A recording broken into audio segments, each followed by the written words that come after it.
Hello again, lowrider fans. Today we have a used diecast. It's a Revell, and it's part of their lowrider collection from many years back. I think I saw these first on Champion DJK's channel. He did a video on these several years ago. Anyways, I went and bought a 96 Impala from Revell, but it didn't have the up and down suspension, so I just got this one recently. This is a 59 Impala. So, plenty of lowrider pics of 59 Impalas. The distinguishing feature is probably these horizontal fins and the teardrop taillights. This would be the second generation Impala that ran between 59 to 1960. And so, GM was saving some money, and they shared this body shell with some Buicks, Oldsmobiles, and Pontiacs. And the scoops on the hood are non-functional. So the engine choices were an inline 6 of 3.9 liters up to a 5.7 liter V8 making 335 horsepower. And one interesting thing Wikipedia told me, there was a speed minder option where you could set the needle at a specific speed, and then when you passed it, it would trigger a buzzer. So kind of like a very loud cruise control. Alright, so looking at this casting here, we have a metallic aqua, I think it was called, but it's been used, it's been displayed. We got some chip marks here, and chip paint missing from the fin edges.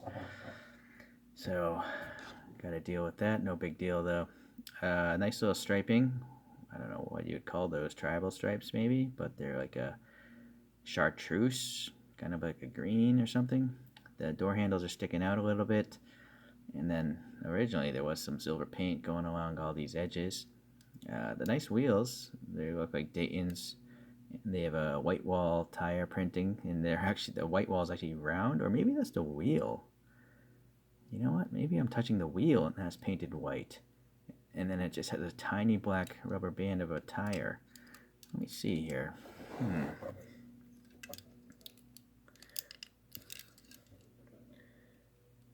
Yeah, so that's smart, actually. I don't know why other brands don't do that, actually. I mean, Greenlight is notorious for getting their white wall stripes horribly wrong. So they should just invest in a new set of wheels and do this Revell thing. Revell is really smart. Pretty cool. Alright, there's no tread on the tires, but that doesn't really bother me.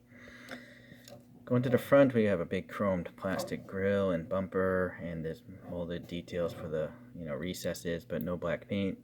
There is a license plate, which is nice, California Too Low, and there's non-functional scoops, and they managed to get silver paint in there. You'd think they'd be black in there. The hood does not open on the front. We got some vent details here. The wiper blades are casted in, and then you got the wraparound windshields. Seems pretty clear considering this is a used toy. A white interior is nice, different colors, and this, I guess, bluish matching cushions in the middle. So that's nice, a two-tone interior. And then also what's nice is no side windows, so you can actually see the interior, instead of looking through the distorted plastic. Alright, so the steering wheel is also pretty nice as air passing between the spokes. And yeah, alright, nothing wrong there. No headrest in an old car like this. This side seems a little better, less of the silver paint is worn off. Yeah, it looks good. Here are the taillights, those teardrop lights. Yeah, some red paint is missing.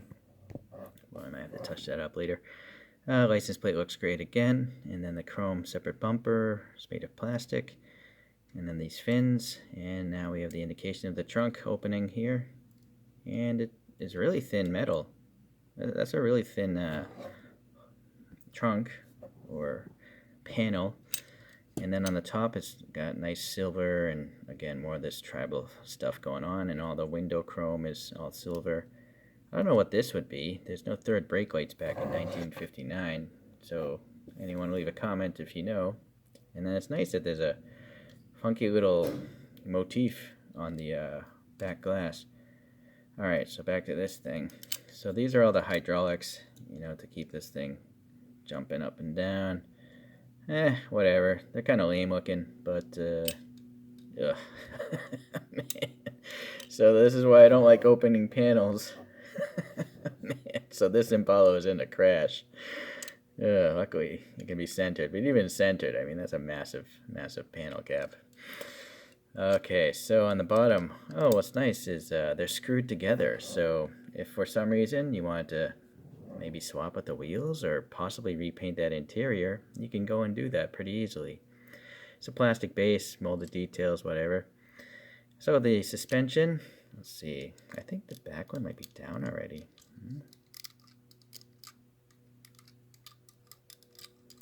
Let's see. Okay, so the front is just, there's some sort of tab holding it in the low position, but you can obviously let it hang. The only problem is there's no friction, so it doesn't want to stay in this position, see? Well, I guess it'll stay in the regular ride height, but the more jumping kind of height, I think you'd have to put some like poster putty in there to, let's see how high it can go actually. Good old dental pick saves the day. That's crazy because, let me get the coaster actually. Get a better human angle on this thing. So that's the regular cruising height, I guess. But this is what really cracks me up.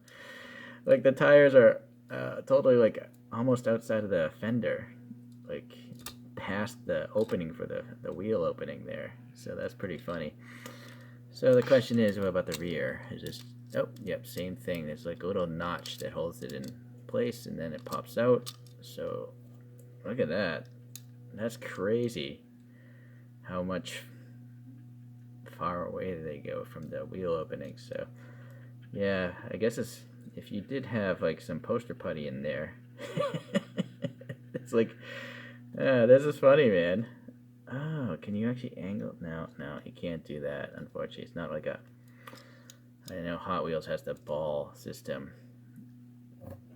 And actually, Choro-Q, if you watch my channel, I collect those. Choro-Q has some new ones coming out where the axle, there is no solid axle going through. It's each wheel is attached to a ball pivot right around here. So you could move each tire independently, you know, and so you would be able to lean it. So they're not out yet. They're on pre-order, I think. I'll get those eventually and share that with everyone. And hopefully, people that make realistic looking models will copy that system. So you can actually have 4 independent tires, you know, on ball pivots. I don't know why no one's thought of that before. It's such a simple concept. But, well, alright, well anyways, that's I guess as high as I can get it without putty. But you could get pretty crazy with it if you wanted to. Alright, let's compare it to a couple other lowriders here. While I'm in the States, I'm just collecting all the US brands that I can't get in Asia. And because the shipping's much cheaper. I wonder if that can go even lower. No, it cannot. That's as low as it goes. So it's got a rake to it in the low position. Unless I'm missing something. I don't want to break the plastic. You know, it's an old model. It might be brittle plastic now. So I got this Ultra Red Chase here by Auto World. I'm now realizing there's red paint missing here. So that's a sadness right there. But really cool graphics on this. This is a 66 Impala. Sadly, neither of these brands tell you what the car is on the bottom, so it's really annoying. I'm going to add stickers to these things. Here's a 57 Nomad from M2 Machines, and this has a connected suspension. Whoa, super low. Maybe too low. I think I may have pushed that in too far. There we go. But you can... The front and rear suspension seem to be connected, although something went wrong with that one. So that can go super low. Look at that. The metal is actually touching this board here. And green light here. You know, I like their effort of variety of subjects that they do. Just some of the design decisions aren't the greatest. So the problem with this vehicle that's supposed to be a lowrider is the wheels are the standard diameter. These tires are normal diameter tires, so it doesn't actually ride low to the ground. The stance is quite high, like a stock police car or something like that. Whereas, you know, Auto World will make smaller diameter tires to lower the height. I think I like what Auto World's doing better. Okay. And then here's an old M2 Machines limousine, and this thing's pretty awesome. I love it. Very low to the ground, obviously. And yeah, it's a Cadillac Series 60, I think it was. But correct me if I'm wrong, because I can't remember everything. Okay, let's take a look at these guys. Oh, you know, I got some of these figures. The American Diorama Lowrider Series 3 set. And let's get these guys out here. And there's some weird dog with a cigar.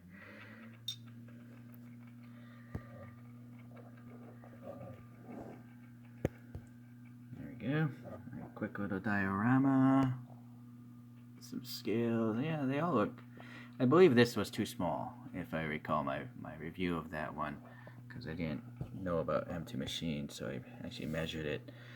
But Revell makes plastic model kits, or they used to. That's how I know the brand as a kid. Granted, their plastic model kits were garbage compared to Tamiya, but different subject matters. All right. Sorry.